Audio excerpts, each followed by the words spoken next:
10 રૂપિયાની કિંમતની વસ્તુ અહીંયા સીધી જ લાખ રૂપિયામાં વેચાવા લાગે તો આનાથી મોટો ભ્રષ્ટાચાર અને આનાથી મોટા ભ્રષ્ટ અધિકારીઓ ક્યાં જોયા છે? જનતા સામે મૂકો કે ભાઈ ખરેખર ભ્રષ્ટાચાર થયો છે.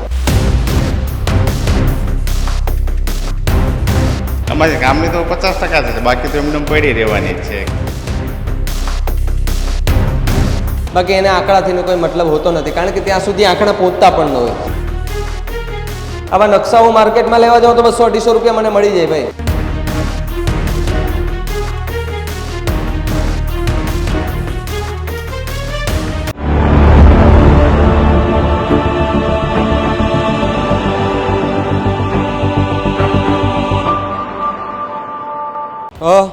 ફરી એકવાર એ જ શાળા અરીઠિયાની પ્રાથમિક શાળામાં કે જ્યાં નકશાનું જે વિતરણ કરવામાં આવે, નકશા દેવામાં આવે, એમાં 21 નંગ જેટલા મારી પાસે લિસ્ટ છે અને બધા જમાં અલગ અલગ, એટલે કે earth global big DA 30 centimetre circle 95 cm એના 10 પીસ એમ કરીને બધાના 10-10 પીસ આપવામાં આવેલ. હવે હું એમ કહું કે પૃથ્વીનો ગોળો છે, આ એક સ્કૂલ છે, ચલો માની લઈએ નાની એવી સ્કૂલ, એક સ્કૂલમાં 10-10 ગોળા આપવામાં આવેલા. હવે 10-10 ગોળાને ક્યાં સાહેબો મૂકે છે તો મને હવે નથી ખબર, પણ આપેલા છે. સારી વાત કહેવાય કે આપેલા છે, બાકી તો બીજી જગ્યાએ મળતા પણ નથી, એ કંઈ નથી મળતા. પણ સવાલ અહીંયા ઊભો એ થઈ રહ્યો છે, ફરી એકવાર અટકી ગયો છું ત્યાં આ આંકડાઓમાં, કે ત્યાં 1,99,830 એવી 30 શાળા કે ત્યાં 59,95,140 આ જે આંકડાઓ આવે ને, આંકડાઓ પરથી હું એમ કહું કે ભાઈ 1, 2, 3, 4, 5 અને 6 આ 6 પાર્સલ શું ખરેખર 2 લાખ એટલે કે 1,99,830 2 લાખના થતા હશે? ભાઈ મારું તો માનવું નથી. હવે કદાચ અહીંના સાહેબ છે, એમને પૂછવાના પ્રયત્ન કરીએ અને જાણીએ કે શું એમને શું લાગે છે, કારણ કે જે આખો પ્રશ્ન છે એ પ્રશ્ન લઈને સાહેબ આ નકશાને બધું ક્યારે આવ્યું હતું? નકશાને આવ્યું હતું વેકેશનમાં આવ્યું હતું. કેટલો ટાઈમ થયો છે? એને લગભગ 20 દિવસ જેવું થયું છે, 15-20 દિવસની આજુબાજુ. અને જે આ મારી પાસે આ જે પોર્ટલના જે કાગળ છે અને આમાં એ જ આંકડાઓ દર્શાવેલા છે, કેટલી વસ્તુ આપવામાં આવી છે અને શું તમને શું લાગે છે કે આ જે વસ્તુ આપવામાં આવી છે એમાંથી કેટલી કામની?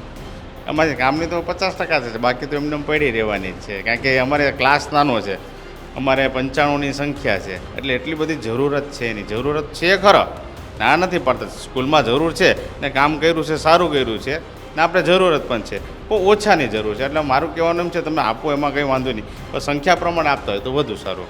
તમને લાગે છે કે 2 લાખ રૂપિયાનો માલ? હવે એ તો આપણે કેમ કહી શકીએ? એટલે અંદાજિત ખાલી લાગે છે તમને કે 2 લાખ રૂપિયાનો માલ હોય? એ તો હવે તમારો વિષય છે. આપણે સામાન આવ્યો એ કહી શકીએ, કે માલ કેટલાનો છે આપણે કંઈ ખબર નથી. આપણે સામાન આવ્યો એ કહી શકીએ. સ્વાભાવિક રીતે સ્વીકારી લીધો છે, કારણ કે જે સ્વીકારવું પડે. જે આવ્યું સામાન કેટલાનો છે અમને કંઈ ખ્યાલ નથી. કઈ બીજી વસ્તુ આપવામાં આવી?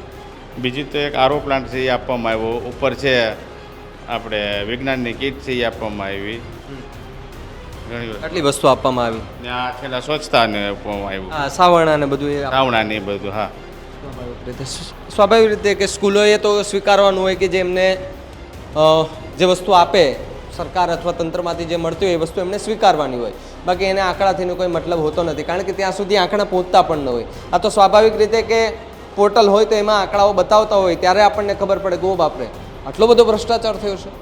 10 રૂપિયાની કિંમતની વસ્તુ અહીંયા સીધી જ લાખ રૂપિયામાં વેચાવા લાગે તો આનાથી મોટો ભ્રષ્ટાચાર અને આનાથી મોટા ભ્રષ્ટ અધિકારીઓ ક્યાં જોયા છે?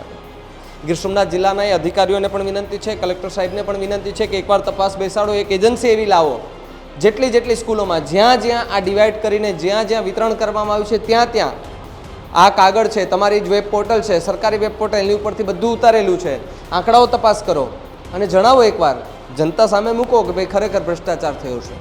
અને જો ભ્રષ્ટાચાર બહાર આવે તો એ અધિકારીઓના પણ મોઢા છે ને એ છુપાઈ જવાના છે. ભલે અત્યારે એ ખુલ્લેઆમ ફરતા હોય, મને નથી ખબર ક્યાં ફરતા હોય, બાકી ભ્રષ્ટાચાર 100% થયો છે. બાકી ચેડા એ શિક્ષણના ધામના અને શિક્ષણના વિદ્યાર્થીઓ માટે પણ ચેડા થયા છે, એમની સાથે પણ ખૂબ મોટા ચેડા કર્યા છે. બાકી આવું કોણ હોય કે ભાઈ જે 2-2 લાખ રૂપિયાનો સામાનને માત્ર 5-5 પાર્સલોમાં મોકલી દેવામાં આવે? આવા નકશાઓ માર્કેટમાં લેવા જાઉં તો 200-250 રૂપિયા મને મળી જાય ભાઈ. હું માણસ જ છું, મને ખબર છે, હું માર્કેટમાં રખડું છું, માર્કેટમાં આનો ભાવ મને ખબર છે 200-250 રૂપિયાનો છે, પણ અહીંયા કદાચ મને એવું લાગે છે કે એક નકશો 8 થી 10 હજાર રૂપિયાનો પકડાવવામાં આવે છે. 8 થી 10 હજાર રૂપિયાનો ભાવ અહીંયા આપવામાં આવે છે. હવે આ લોખંડનો નથી કોઈ એવી કોઈ સારી ક્વોલિટીનો કે નથી કોઈ એઆઈ વર્ઝનથી બનાવેલો, કે નથી કોઈ સ્ક્રીન કે જેમાં ટચ કરીને જોઈ શકાય કે આ નકશો અહીંયાથી બધું બતાવે છે. સ્વાભાવિક રીતે સવાલો અનેક છે, જવાબો કોઈ પાસે નથી.